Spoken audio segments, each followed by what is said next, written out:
2 years ago, I met Logan at a stupid startup mixer in downtown Denver. I didn't even want to be there. I had just gotten promoted to marketing director at a SaaS company, and my boss basically shoved me into it to expand partnerships, whatever that means. Anyway, Logan showed up late. He was loud, cocky, wearing a navy hoodie like he was the next Zuckerberg. But God help me, he was also kind of hot, and said something genuinely funny about how everyone in the room looked like LinkedIn profiles with teeth. We started talking about music. Yes, we both loved Phoebe Bridgers' Basic. I know. And somehow that turned into a full-on rant about how tech bros have no taste in art. He wasn't like the others. He didn't try to pitch anything or talk in VC speak. He made fun of people who did. And that made me let my guard down. We started hanging out, grabbing ramen after late meetings, working next to each other in coffee shops like we were in some indie film. Before I knew it, we were basically a couple, even if we didn't put a label on it for the first few months. A year later, we moved in together. 11 months ago, I started noticing something weird, not between us, but with Eliza Logan's co-founder. She was always nice to me, in that overly polite way that made me feel like I was the annoying girlfriend tagging along. But after we moved in, she started showing up less, and texting Logan more at odd hours. He said it was just launch stress, and I believed him because I was too busy managing my own shit show at work. We still had good days. We'd meal prep together, walk around Sloan's Lake, binge true crime documentaries. He wasn't cold or distant, not yet. But I swear, there were moments when he'd look at his phone, pause, then say he needed to crash early. I should have known. 3 months ago, he proposed. It was a cozy night, just us. Takeout from our favorite Indian spot, music playing low. No fancy gesture. He just looked at me and said, "You know I want to do life with you." Right. Then pulled out this simple ring. I cried. I said yes. We toasted with leftover wine. It felt real. We told our parents, our teams, and of course Chris and Eliza. Chris was Logan's best friend and head of product at the company. He was the steady, grounded type, the only one who actually replied to emails with full sentences. We got along well. He and Eliza had been dating since college, and they always came off like the chill couple who didn't need to post about their love to prove it. But that night, Eliza barely said a word. She just fake smiled and sipped her wine like she was counting the minutes until she could leave. I told Logan later, "Hey, is something up with Eliza? She seemed off." He shrugged. "They've been fighting a lot. Probably just stress." I dropped it. 6 weeks ago, we were deep in wedding planning. Nothing crazy, just a mountain view venue outside Boulder. About 60 people, catered tacos. I didn't want the big frilly white dress thing. I wanted something that felt like us. But Logan started pulling away. Not dramatically, just slow ghosting inside our relationship. He missed vendor calls, acted weird when I asked him to sign payment forms. When I'd ask, "Are you okay?" he'd say, "Just tired," or "Nothing to worry about." I chalked it up to cold feet. I mean, weddings are stressful, right? Then came the day, last Saturday. I woke up in the bridal suite of this charming little Airbnb cabin. My girls were doing my makeup, my mom was ironing my veil, and the photographer was taking cutesy flat lays of our wedding invites and rings. I texted Logan, "Nervous, can't wait to see your face at the altar." No reply. We weren't supposed to see each other before the ceremony, but still, I figured he'd at least say or same here. An hour passed. I tried to call, straight to voicemail. That's when I got the sinking feeling. Then came the knock. Chris stood outside my suite, pale as hell, holding a goddamn envelope. I opened the door. "Where's Logan?" He didn't speak, just handed me the letter. It started with, "I'm sorry, like that fixes anything." Then it went on to explain how Logan had been fighting feelings for someone else for over a year, and that the guilt was eating him alive. but that she finally admitted she felt the same. Yep, you guessed it. Eliza. They'd been sneaking around behind our backs. They made a freaking pact to dump us and see what would happen if they gave their relationship a real shot. But here's the kicker. He ended the letter by suggesting that Chris and I would make a great couple and that we shouldn't let the wedding go to waste. WTF. I was shaking. Chris was just sitting on the couch staring at the wall, his whole body stiff like if he moved, he'd explode. Then he said, voice flat, he blocked me too. That's when it hit me. Logan didn't just walk out on me, he planned this. And he thought he was being noble by writing us a goddamn matchmaking note, like he was on some kind of emotional reality show. I didn't cry. Not yet. I just sat there in my wedding dress, makeup half done, veil hanging off one shoulder, reading the note over and over again like maybe I missed the part where this was a joke. But nope, it was real. And that's when I decided, this won't be the story where I get left. This'll be the one where he regrets everything. ChatGPT said, this morning I woke up at 11 a.m., face down on the couch, wearing sweatpants I hadn't washed in probably a week. The bridal bouquet was still in the corner of my living room, wilted and ugly as hell now. I should have thrown it out days ago. But something about that stupid dying thing matched the vibe. You know. Anyway, it's been a week since the wedding. That wasn't a week since Logan left me for his co-founder/best friend's girlfriend. And yeah, Chris and I have both been in the same weird limbo, ghosted by the people we were going to marry. Left with nothing but that stupid letter and 1,000 humiliating memories. After the ceremony crash, I basically went into emotional hibernation. Like, full blackout mode. Didn't answer calls, didn't shower for 3 days, lived off peanut butter toast and wine. My friends tried reaching out, but honestly, I didn't want sympathy. I didn't want the whole, you're so strong pep talk. Screw that. I wasn't strong. I was pissed. Who the hell plans a wedding with someone while secretly sleeping with their business partner who writes a breakup letter on the day of the ceremony and thinks, hey, maybe she'll marry my best friend instead. That man had audacity in his bloodstream. But worse than the betrayal was the silence. No calls, no I'm sorry, no follow-up. He blocked me on everything, phone, email, Slack, LinkedIn. Yes, LinkedIn. I couldn't even send him a passive-aggressive congrats on your new life message. Not that I would have, but like give me the option. A few days in, Chris stopped by. I hadn't seen him since he gave me the letter, but apparently he was just as wrecked. He looked like shit. I probably looked worse.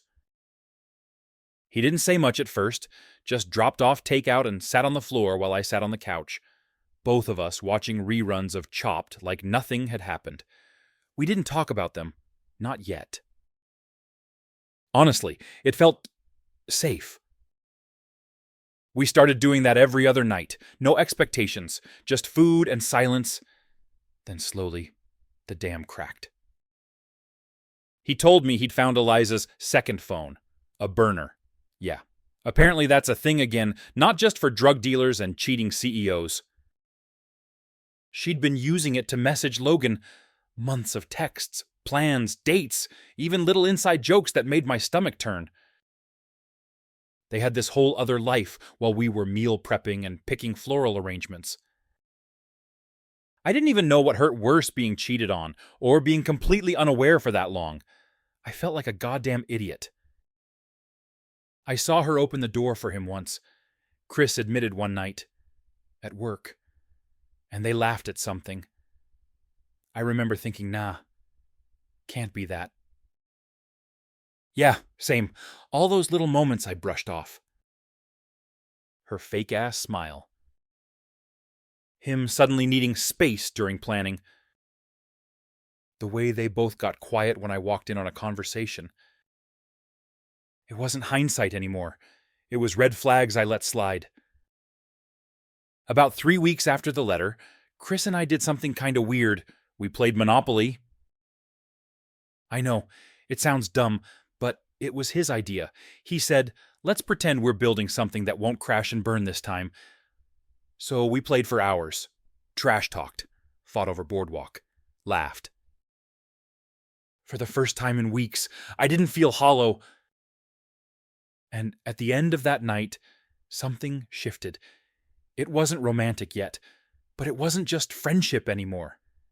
It felt like we were the only two people who got it, not just because we were left behind, but because we both knew what it meant to rebuild from rubble. 2 months in, I went back to work. It was weird pretending to be functional again, smiling at coworkers, sitting through marketing meetings about product launches and engagement KPIs, while my own life felt like a failed startup. But work saved me, structure saved me, revenge that came later. Because you know what happens when a tech bro runs off with his co-founder and abandons his startup. Shit gets messy. Word started leaking. Investors were confused. Product timelines got delayed. Logan and Eliza tried keeping the company afloat, but apparently their little love affair didn't help with the Q3 roadmap. And then the karma train pulled in. One of Logan's junior devs, this brilliant 24-year-old named Jen, reached out to Chris privately, told him she'd seen Logan log into Eliza's admin account multiple times, something about security permissions and internal code commits that didn't match. She didn't want to snitch, but she also didn't want her name attached to a sinking ship. Chris came over that night and told me everything. They're cooking the books, he said, handing me his laptop, or at least they're fudging projections hard enough to get audited. I stared at the screen. Then I laughed, like really laughed, the kind of laugh that feels like vomiting relief. So, naturally, I said, we're reporting their asses. We put together a dossier emails, GitHub commits, chat logs, screenshots. Chris had access to old threads that showed discrepancies from pre-launch builds. I helped him format it like a damn investor deck, color-coded and everything. We didn't leak it to the press. We sent it directly to the board. 2 weeks later, I got a text from one of my ex-coworkers. Yo, WTF is going on over at Logan's company. Heard they're getting investigated. My reply. No idea. Hope he's doing okay. Look, I'm not saying revenge is healthy, but watching the house he built on lies collapse in public, that was healing. That was art. And the best part, we didn't say a word. No rage posts, no cryptic subtweets, no petty IG stories with sad girl music. Just silence and strategy. Last week, Chris asked me to dinner, not as trauma buddies, not as revenge partners, as him and me. We ate at this small place near Union Station, the kind with dim lights and overpriced cocktails and waiters who act like sommeliers. He wore a navy shirt, not a hoodie. I wore heels. First time in months. When he smiled at me across the table, it wasn't about shared hurt anymore. It was about hope. He reached across the table, took my hand, and said, I'm glad we didn't let them break us. I believed him. For once, I wasn't looking backward. I wasn't wondering what I missed, or how I could have prevented the betrayal. I was just here, in the moment. And weirdly, that felt like the most powerful revenge of all. But don't worry, Logan wasn't done yet. Because just when I thought it was over, he came back. Uninvited, unapologetic, and ready to make things right. He showed up last Thursday.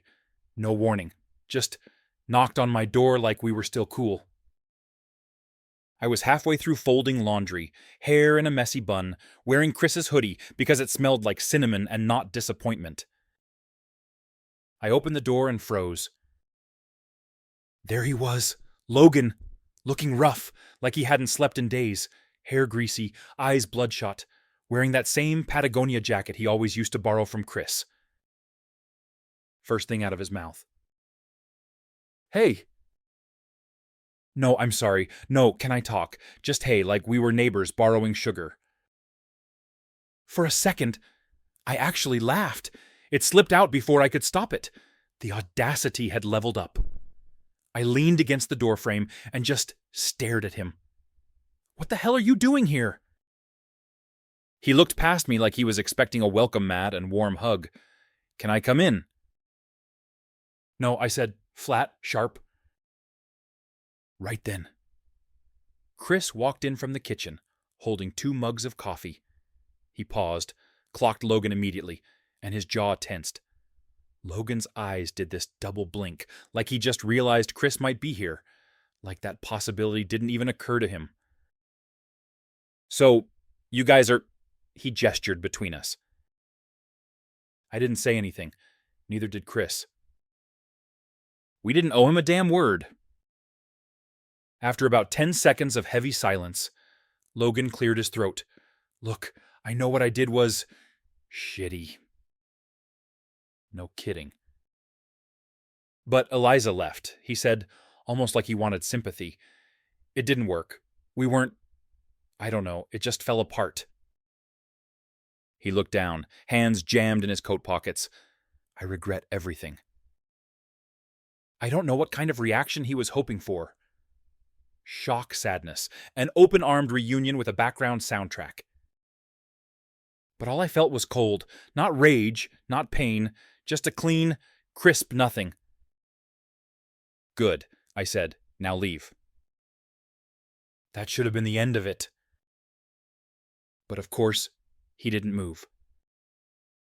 She said I was emotionally unavailable, he mumbled, said I couldn't commit. Oh, now you want to unpack your trauma? On my porch. Chris was quiet, standing behind me like a wall. He didn't say a word, just stared at Logan with this calm, dangerous look. Logan shifted again, trying to make eye contact with me. I've been thinking about you, about everything. I messed up so bad. I interrupted. You didn't just mess up. Logan, you orchestrated a betrayal. You didn't get drunk and kiss someone. You planned it. You wrote a damn letter. You blocked us. You skipped the wedding. And you thought telling us to marry each other would be cute. I was trying to make it easier. I held up a hand. No. You were trying to absolve yourself. Don't rewrite this. You weren't being kind. You were being a coward. His jaw clenched, but he didn't argue, because what could he say I wasn't wrong? He looked at Chris next. Man, I miss you. Chris finally spoke. His voice was low and even. You burned the bridge. Now stay on your side of the river. Logan flinched. Legit flinched. Like hearing Chris say that physically hurt more than losing Eliza. And I'll admit, there was a tiny part of me that enjoyed that. Not because I wanted him to suffer, but because he finally realized that we weren't waiting around for him anymore. We were done. He was late to his own redemption arc. He finally turned to leave, but not without one last jab. Before walking down the steps, he muttered, Guess you didn't waste any time. Huh, then glanced at Chris. The implication was loud, so I was barely cold, and you jumped into bed with my best friend. I saw red. You left me in a dress with guests arriving, and you want to slut-shame me for moving on with someone who didn't lie to me for 6 months. He said nothing. Chris stepped forward. At least one couple followed through on your stupid pact. Congrats on inspiring us. That shut him up. Logan's face cracked for a second. Not anger, just this hollow, bruised version of the smug man I once knew. And for a moment, I saw it. The regret, the realization, the crash after the high. He walked away without another word. We stood there for a few seconds, me, still holding the door, Chris, sipping his coffee like it wasn't boiling outside. Then Chris said, You okay? I nodded. Actually, yeah, better than I thought I'd be. That night, I couldn't sleep. I kept replaying the scene. Not because I was upset, but because I wasn't. And that felt weird. I thought seeing him would break something in me, or drag old pain back to the surface. But instead, it was clarifying. I finally knew I didn't want him back. I didn't miss him. I didn't even hate him anymore.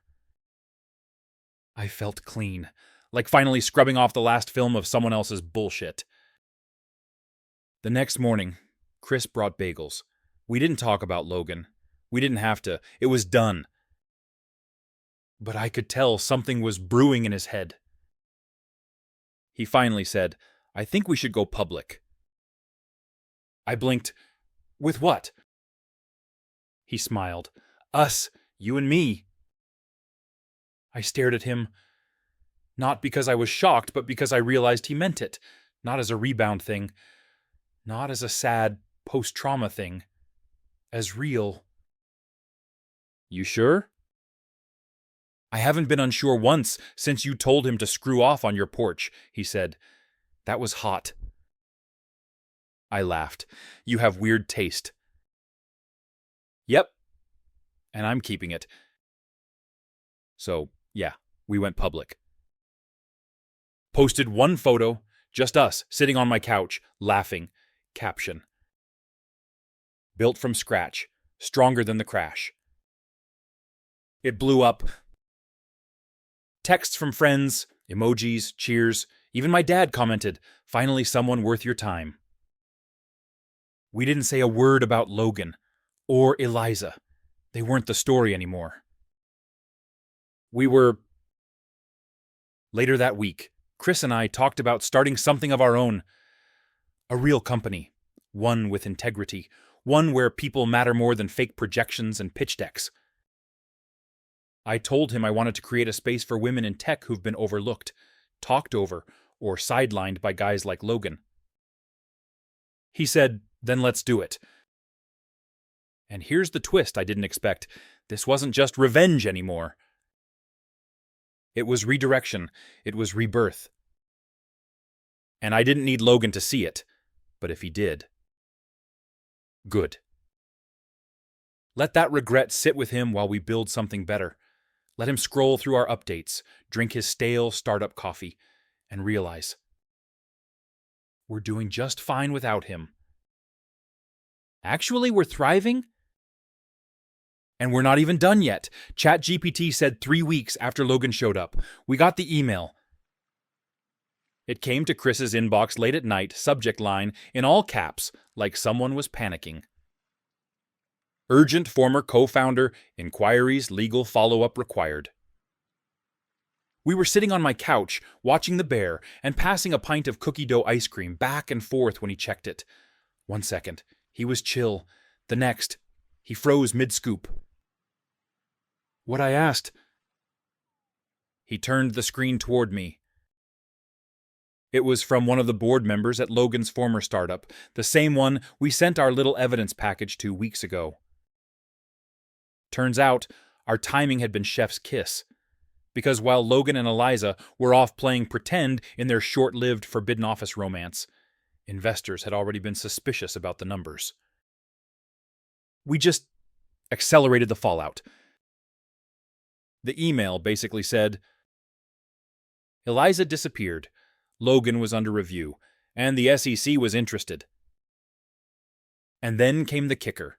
They were asking Chris if he would consult, step in temporarily to help untangle the mess and maybe help transition leadership. I almost choked on the ice cream.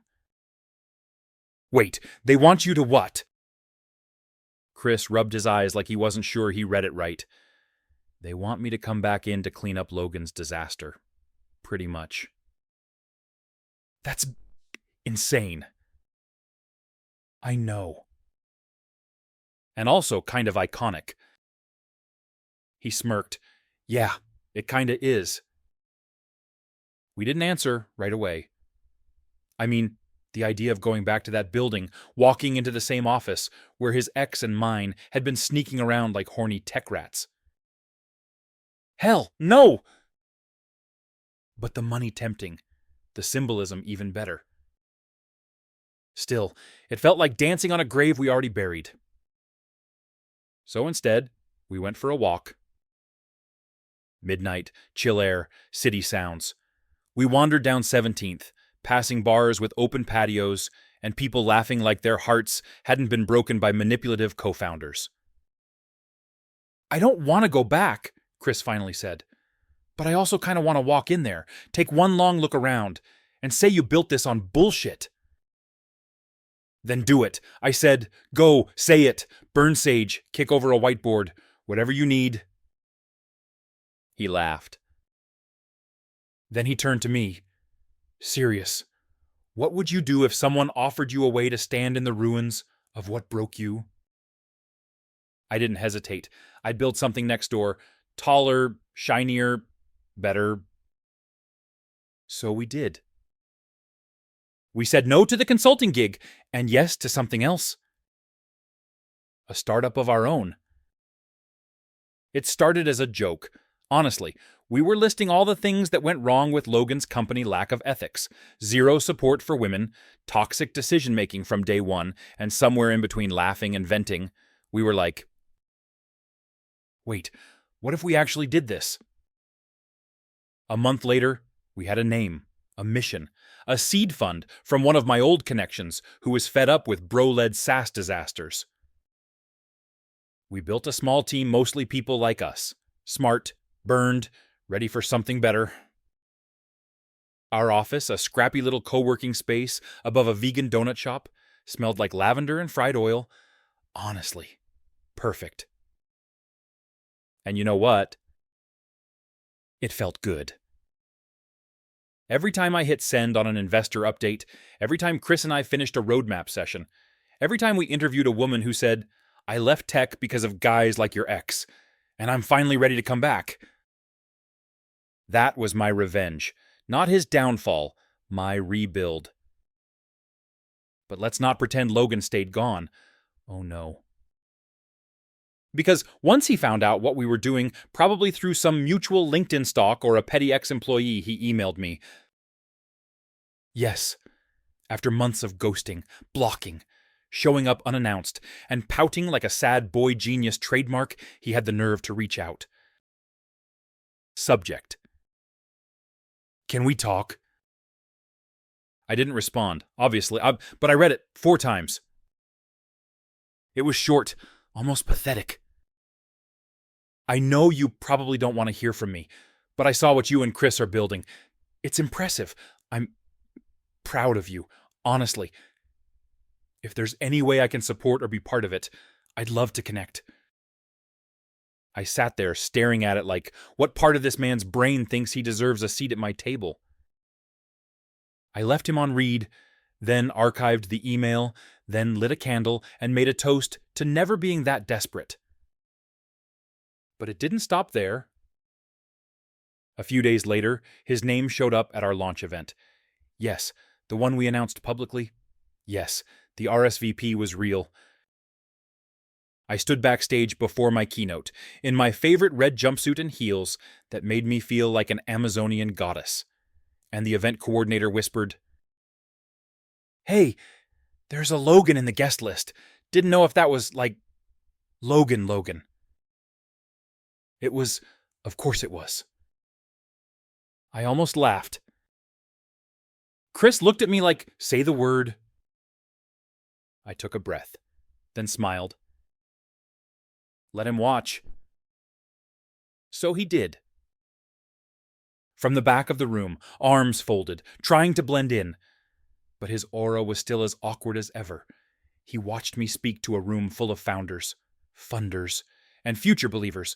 He watched our team present real, functional demos unlike the vaporware circus he ran.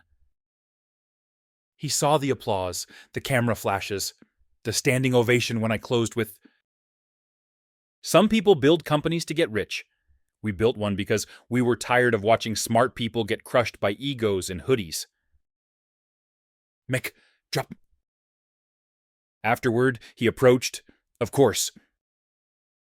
He waited by the exit like he was going to accidentally catch me walking out, Like this was a rom-com, and he was Hugh Grant, holding a sad little monologue.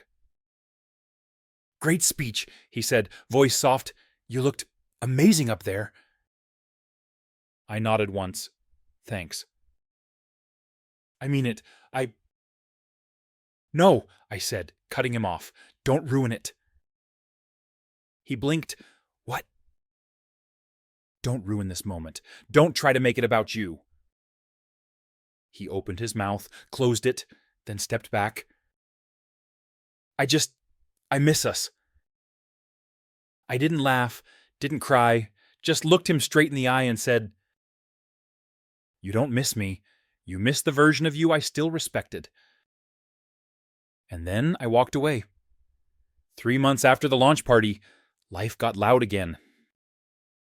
Not chaotic like before, no more heartbreak bombs or betrayal ambushes, but loud in that real life is happening kind of way. Meetings, deadlines, caffeine highs. Our little startup that could was officially doing not just dreaming, not just building, actually launching things people gave a damn about.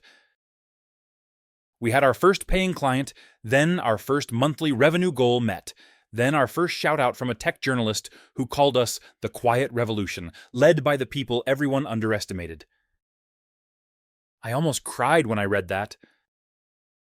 Not because I needed validation, but because I remembered being in bed at 2 p.m., hair greasy, makeup streaked from wedding day tears, thinking I'd never feel like myself again. Now I was someone entirely new. Chris and I settled into our rhythm, partners in business, partners in everything else. It wasn't always clean, we still had baggage. Still had nights where one of us spiraled over dumb stuff like playlists or leftovers. But we fought fair. We talked. We chose each other, not because it was convenient or dramatic or easy, but because, after everything, we still liked who we were together. And that made the day-to-day feel kind of soft. Not boring, but safe, real.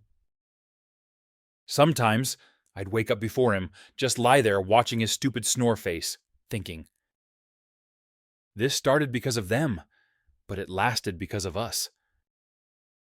We weren't a rebound story, we were a rebuilding one. Then Eliza reached out. Yep. Eliza, the woman who slept with my fiancé, tanked a company and dipped before the fallout. The same woman who'd left Chris without a goodbye and blocked me like I was the villain in her narrative. Her email came to our company's general inbox, slid in like a snake, pretending to be a resume. Subject: From Eliza, personal note. No drama, I promise. I almost deleted it on sight, but curiosity's a bitch. So I opened it. It was long, too long. Like, why are you writing an essay to the people you stabbed long? The gist. She left Logan 2 weeks after the wedding that never was. Said he became controlling, paranoid, jealous. Claimed he blamed her for everything falling apart, including the company. Said she had no idea we were planning a startup, but saw the launch and was blown away. Ended with, I don't expect forgiveness. I just needed to say you didn't deserve what we did, and I hope you're happy. Genuinely. I read it 3 times, then sent it to Chris with no comment. His reply. And the Academy Award goes to... We didn't answer. But the thing is, I wasn't angry anymore. I didn't want revenge, didn't want closure. I didn't even want her to suffer. I just wanted her gone from the story. 1 week later, I got a call from Logan's mom. No, I'm not kidding. Unknown number. I almost didn't pick up. But when I did, she said softly, Natalie, I just wanted to say, I'm sorry. I sat up, fully alert. She told me she'd seen the press around our launch. She congratulated me, said she regretted not calling sooner, that what Logan did was unforgivable, and she'd told him as much. He's not the same boy I raised. She said, I don't know what happened to him. I didn't really know what to say. I mean, it wasn't her fault, but I also didn't need her guilt. Still, I thanked her, because it took something to make that call. Then she said, he's back home now, moved in with us for a bit. He's trying to fix things, but I don't think he understands what he broke. And just like that, I felt it, the full circle moment. Logan, big man, startup visionary. Future of enterprise AI was living in his childhood bedroom, while the people he burned were building empires. Karma didn't always show up how you expected. Sometimes it showed up in quiet reversals. We celebrated our 6-month milestone with a team retreat. Nothing bougie, just a rented house in the mountains, hot cocoa, snowball fights, late-night karaoke. Real connection. On the last night, we had a little circle up. Everyone went around saying one thing they were grateful for. When it got to me, I paused. I'm grateful I got abandoned, I said, because if I hadn't, I'd still be planning someone else's future instead of building my own. There was this long, heavy silence. Then applause. I looked at Chris, and he had this smile not smug, not performative, just real. Afterwards, he whispered, you scare me sometimes. I laughed. Why? Because you never miss the landing. A few weeks later, I ran into an old friend of Logan's, this guy named Mark, who used to be part of their dev circle. We were both at a conference, and he recognized me at the coffee bar. Hey, Natalie, right, you're with that new startup now. I nodded. Yep, co-founder. He raised his eyebrows, heard about it. You guys are killing it. Honestly, didn't see it coming. I sipped my latte. That makes 2 of us. Then he said, quietly, Logan talks about you a lot. I tilted my head. Oh. Yeah. Says you were the only one who actually believed in him, that he screwed up the only relationship that ever grounded him. I didn't answer. Not because I was choked up, but because I didn't feel a damn thing. And that was the real victory. Chris and I moved in together again, officially this time. We got a loft, big windows, plants everywhere, one of those giant wooden desks for joint work from home days. It felt like a reset button, but not the kind that erases what came before. The kind that honors it. Every time I walked past our little framed print that said, start with the fire, build from the ashes, I smiled. Not because I was healed, but because I wasn't hiding anymore. And the best part, no one expected us to win, not the investors, not the startup scene, not even our exes. We weren't supposed to thrive. We were supposed to disappear. But instead, we took every piece of the wreckage and built something people wanted to believe in. And we're just getting started.